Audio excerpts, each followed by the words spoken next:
Cher Cancer, bonjour, vous regardez Fabiola Voyance et Jean-François, voici vos prévisions pour le mois de septembre. Un mois de septembre marqué par le départ de Mars, parce que Mars jusqu'au 10 septembre traverse le Capricorne, votre signe opposé. Saturne est aussi en Capricorne et en position rétrograde, c'est-à-dire qu'elle fait marche arrière, Saturne, donc ça freine aussi donc en Capricorne, votre signe opposé. Donc ça fait quand même beaucoup de rivalité autour de vous, beaucoup de tensions, beaucoup de conflits, comme si vous n'arriviez à rien. Vous savez, ce sentiment de se dire mais c'est pas possible, je mets tout en œuvre et ça ne bouge pas, ça n'avance pas, il y a toujours des blocages, que se passe-t-il, etc., etc. Normalement, après le 10, tout devrait rentrer dans l'ordre et devenir beaucoup plus léger. Donc, comment dire, prenez votre mal en patience jusqu'au 10 septembre, en essayant peut-être de verrouiller de tous côtés, surtout sur le plan administratif et financier, pour ne pas avoir de mauvaises surprises par la suite. Par exemple, si vous avez envie de lancer des travaux chez vous, eh bien vraiment, relisez le devis, étudiez-le, vérifiez qu'il n'y aura pas de retard, de contretemps, de désagréments, parce que sinon, il faut que dès le départ, pareil, si vous signez un contrat de travail, si vous emménagez quelque part, il faut que au moment de la signature, au moment où vous scellez cette alliance, que vous soyez certain qu'il n'y aura aucune mauvaise surprise derrière. Voilà. Parce que sinon, vous allez douter et parfois on se demande même si on ne provoque pas. Vous savez, comme on craint un peu un problème, on se demande si à force de ne pas le craindre, à force de le craindre, pardon, ce problème, on ne le provoque pas nous-mêmes. Voilà, soi-même.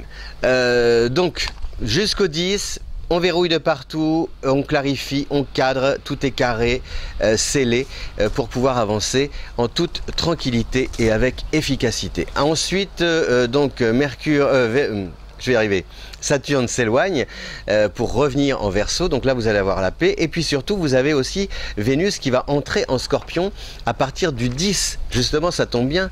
Et Jupiter est également en Scorpion, donc ça fait deux planètes en Scorpion, Vénus et Jupiter. Et le Scorpion est le deuxième signe d'eau, c'est un signe allié du Cancer. Donc sur le plan émotionnel, sur le plan sentimental, affectif, normalement vous allez partager des grandes joies avec votre entourage. C'est aussi peut-être la possibilité d'une rencontre si vous êtes encore célibataire. Et si vous avez croisé quelqu'un cet été, là c'est pareil, justement, les sentiments s'intensifient. Voilà, vous vous rendez compte que finalement cette personne, vous l'avez vraiment dans la peau. J'ai ma petite feuille qui vole, pardon. Et donc c'est beaucoup de... ça suscite, si vous voulez, l'envie de vouloir faire des choses ensemble. Et c'est ce que vous vous apprêtez à faire. Il y a aussi de grandes joies en famille, de grandes joies avec les enfants, par exemple. Et peut-être aussi, pourquoi pas, la possibilité de devenir maman si vous éprouvez des désirs de maternité. Voilà, donc il y a aussi là, comment dire, des retrouvailles, un rapprochement avec les parents. Beaucoup d'attention à l'égard par exemple de la maman. Il y a un rôle que vous jouez en famille qui est très important. Et le Cancer un petit peu quitté, non pas l'enfant gâté, mais le Cancer, on dit toujours que chez lui, il se comporte comme un petit prince ou une petite princesse. Donc il a tendance à faire des caprices et on lui cède tout. Et là, c'est un Cancer responsable, mature, qui a envie de prendre plutôt son entourage sous son aile, un Cancer maternant. Voilà, donc il y a beaucoup de beaux moments à partager et des projets à lancer en famille avec vos proches, accompagner aussi votre entourage. Sur le plan professionnel, il y a un apaisement que vous trouvez, et puis surtout, si par exemple vous avez semé jusqu'ici, ou si vous avez comme ça proposé des idées, cette fois a priori elles sont non seulement bien accueillies, mais elles devraient pouvoir être appliquées sans tarder. Il y a quelque chose d'assez rapide. On vous donne raison, on reconnaît vos talents, et cela vous permet de pouvoir en tout cas exercer ses talents, ses compétences dans d'excellentes conditions. Voilà.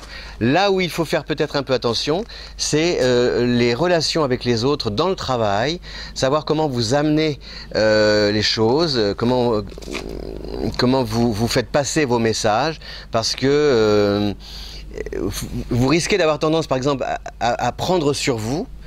Non, je ne veux pas, je suis patient, je ne dis rien, etc., etc. Et paf! Par contre, à un moment donné, ça peut exploser, la soupape, etc. Et là, on sait très bien que quand un cancer se met en colère, il ressort tous les vieux contentieux des tiroirs et il vous... Voilà, une petite claque derrière la tête que vous ne voyez pas venir et qui fait très mal. Donc a priori, il faut peut-être éviter ça, ce rapport un peu sur la défensive, je tiens, puis paf, d'un seul coup, je pince. Non, essayez posément, calmement, de dire ce qui ne vous plaît pas, quand ça ne va pas, en expliquant pourquoi, et surtout, tournez la page pour passer à autre chose. Voilà, cher cancer. Donc je résume une belle histoire d'amour, des belles rencontres aussi, et sur le plan affectif, et puis des grandes joies en famille, et un apaisement sur le plan professionnel, vos idées qui sont applicables et appliquées, et puis du tact à avoir dans vos relations avec votre entourage, vos collègues en particulier. Je vous souhaite un bon mois de septembre, une belle septembre, non pas septembre, c'est en septembre. Et je vous dis à bientôt. Merci de votre fidélité. N'oubliez pas de partager si vous le souhaitez sur les réseaux sociaux. Ciao, cher cancer.